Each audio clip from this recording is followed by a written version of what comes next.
I want to welcome you to the show today. This is Yaya Diamond, and I am your host. This is an amazing show today. You guys know. Okay, yeah. Okay. You already know where this is going, right? I love authors. Yes, I do. And we have an author on the show today. It is Keith Canedo. He is an author, the author of Unfolding as It Should. And we have him as a guest today. I am just so excited. I'm so excited because I get to use this platform and interview amazing people right here. And we have Mr. Keith Canedo right here. Welcome to the show. Thank you so much for joining us. Thank you for having me. Oh, thank you. Thank you. So, Mr. Canedo, I always get a background check from people. You got to check out who you're talking to. So, Sure. I mean, where did you grow up? And tell us a little bit more about yourself. Well, I'm nine kids in my family. I'm the second oldest, and I was raised in West Los Angeles in the 1960s. Hmm. So, yeah, with nine brothers and sisters, and we lived in the projects, so it was kind of tight, but it was a fun family for a while. For a while. Yeah, and actually, my book, Yaya, is kind of autobiographical. So Oh, there's a okay. lot of things that we had in our family that's in the book. Hmm. So there's a lot of adversity, let's say, during that time. And if you read the book, the story, the main two characters, the mother and the father figure, are based on my parents. So Oh. yeah, so and the weird part about that is when we were growing up, my mother was born in the Philippines, Hmm. and she lived in a village during World War II, and she would tell us about hiding American soldiers in their village, and Wow. and stuff like so. So all of us kids are saying, "Wow!" And also, I don't know, it's about Filipinos, but they're a very folkloric and like magical people with a lot of legends like that. So she told us stories like that as well. So there's a lot of that infused in my book. Nice, nice.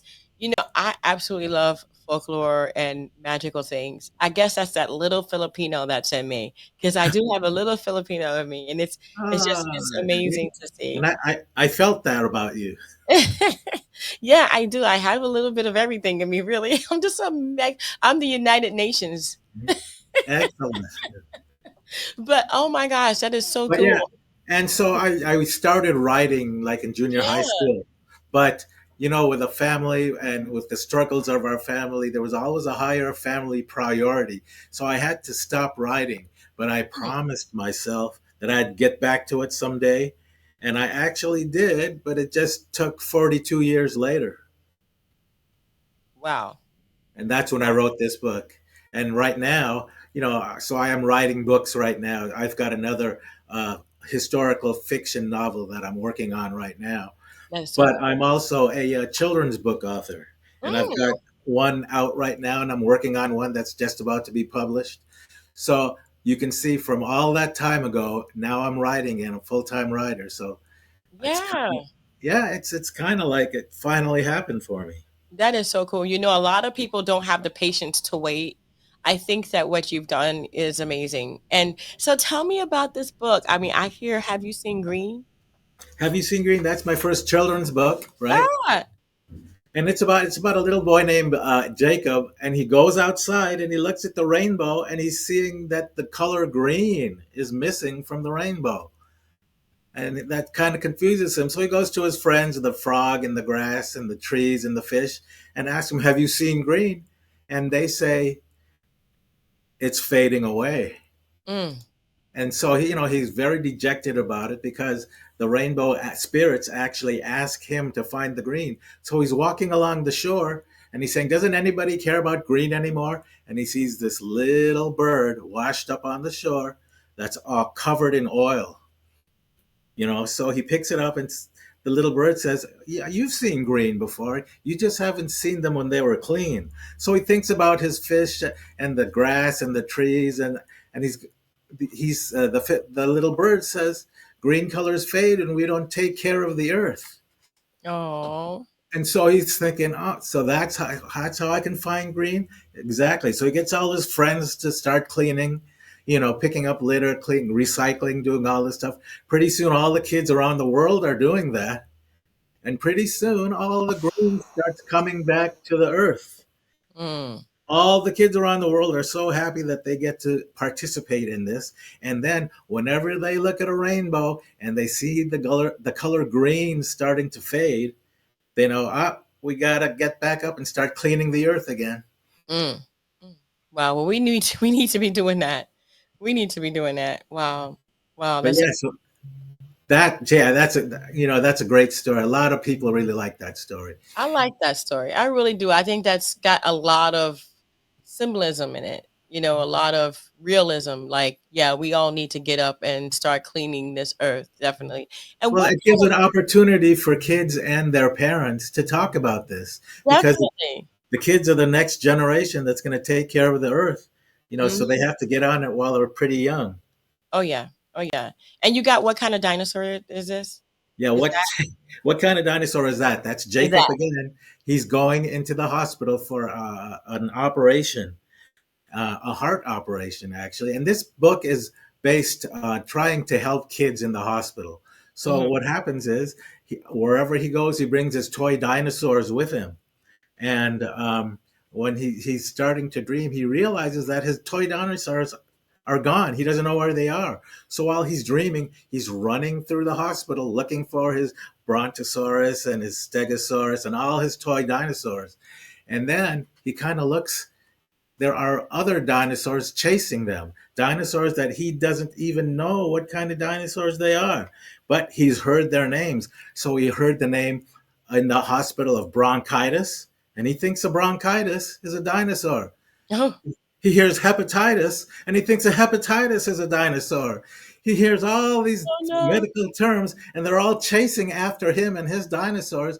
Pretty soon, he has them all. They have him cornered in the corner of the hospital, and they said, "We just want to be friends and want to help you get through your operation."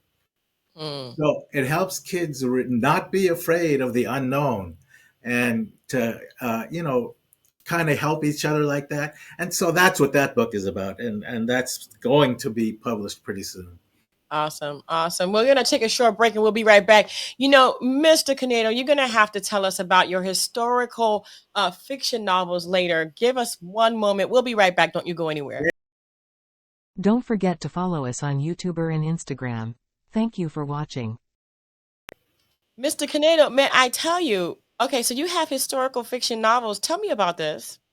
Well, I like I said, I love history and I love fiction, because in fiction anything is possible, right? Yes. So historical fiction, again, this first book, Unfolding as It Should, is based on stories that our parents told us growing up.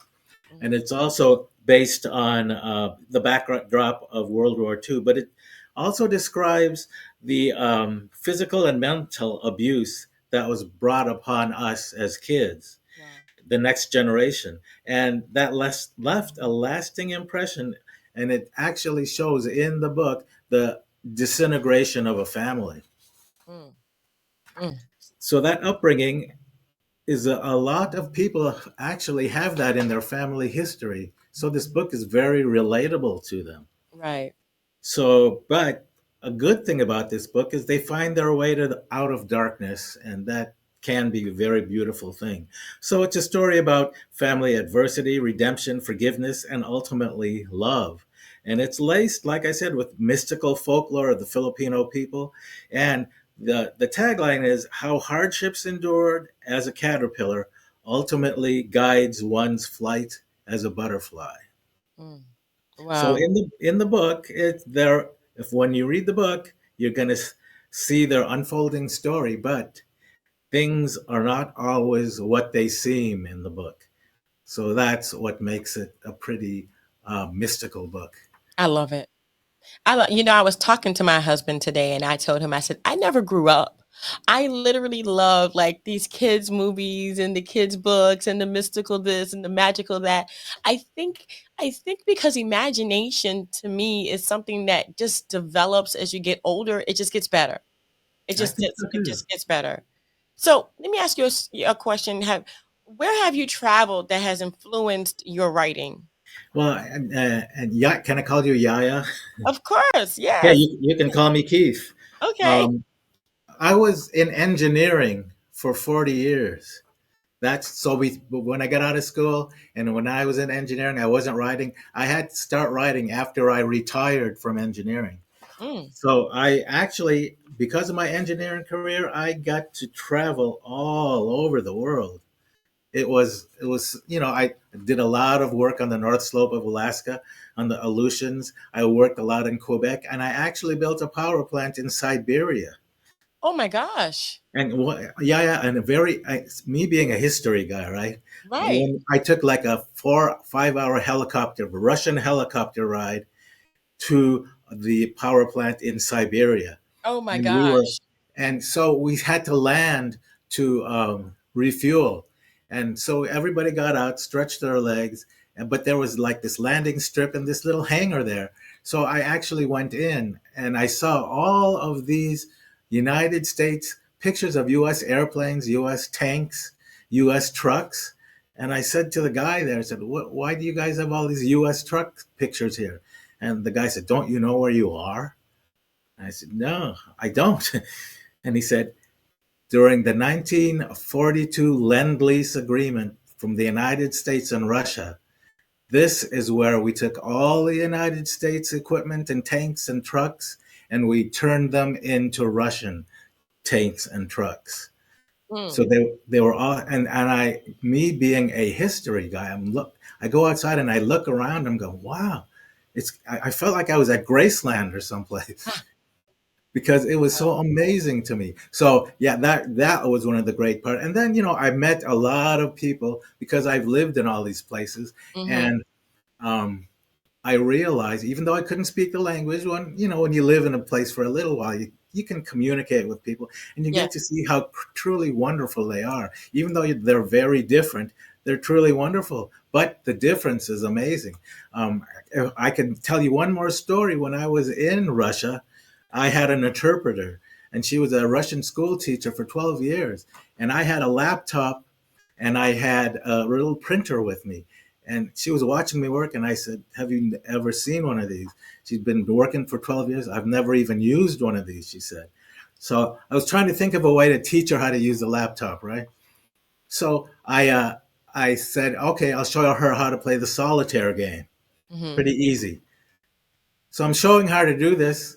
And then this big Russian guy comes into the office, says something to her. She says something to him. She says something to her. And she said to me, how much did all this cost? And I said, I don't know, $3,000.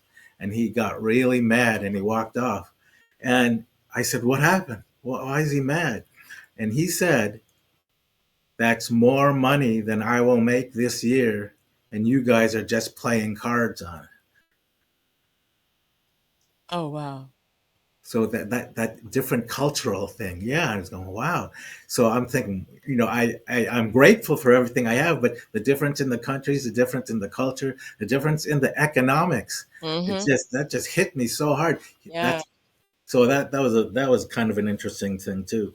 But yeah, just working all over the world, I did realize one thing that everybody in the world has in common. What? They all love a good story. Oh yeah. Oh yes. Oh yes, indeed. I concur. I agree with you. Definitely agree with you. I mean, that is just, everybody does.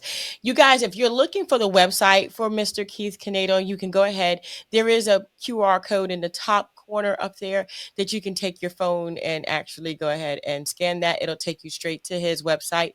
Or No. you can go to keithcanedo.com, and that's right. And we'll put it in the description box below. I'm going to go ahead and grab that now and put that down there. So if you can't you don't have a phone or your phone doesn't scan anymore, your camera's broken, you can go to keithcanedo.com. Okay. Well, Mr. Hey, Canedo, we'll take a short break and we'll be right back. I'm telling you, I am enjoying this conversation, enjoying the fact that everything has influenced you, and I want to give you something for thought. So, okay, are there any personal interests or activities that help you create your stories? Hold on to that. We'll I be right will. back. Don't you Okay. go anywhere.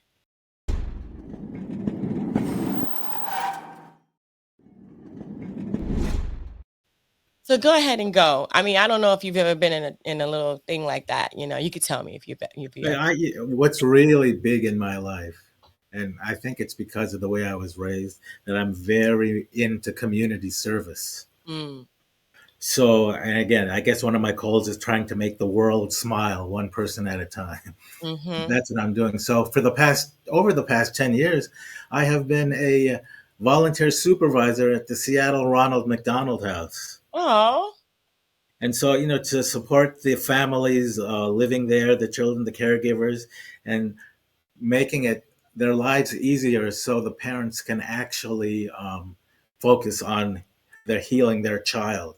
mm-hmm. When while I'm there and I see all these kids, people say, "Why do you do this, Keith?" And I think the main reason is because I have two healthy daughters.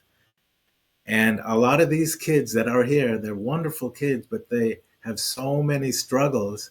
And one of the things that I realized that they have in common, none of them ask to be sick. Mm.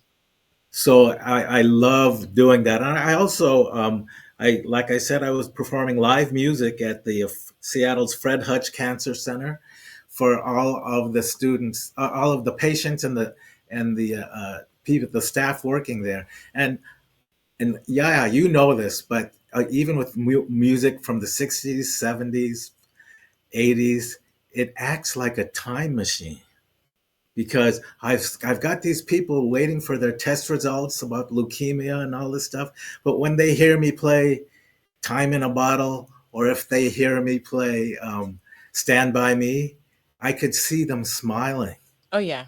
because it triggers something in their mind and brings them back to a happier time in their life. And even if it's just for a few seconds, I could see them smiling for a little while, think, oh, I remember that song. Yeah.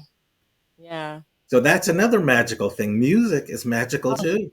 I know. I love it. I absolutely love it.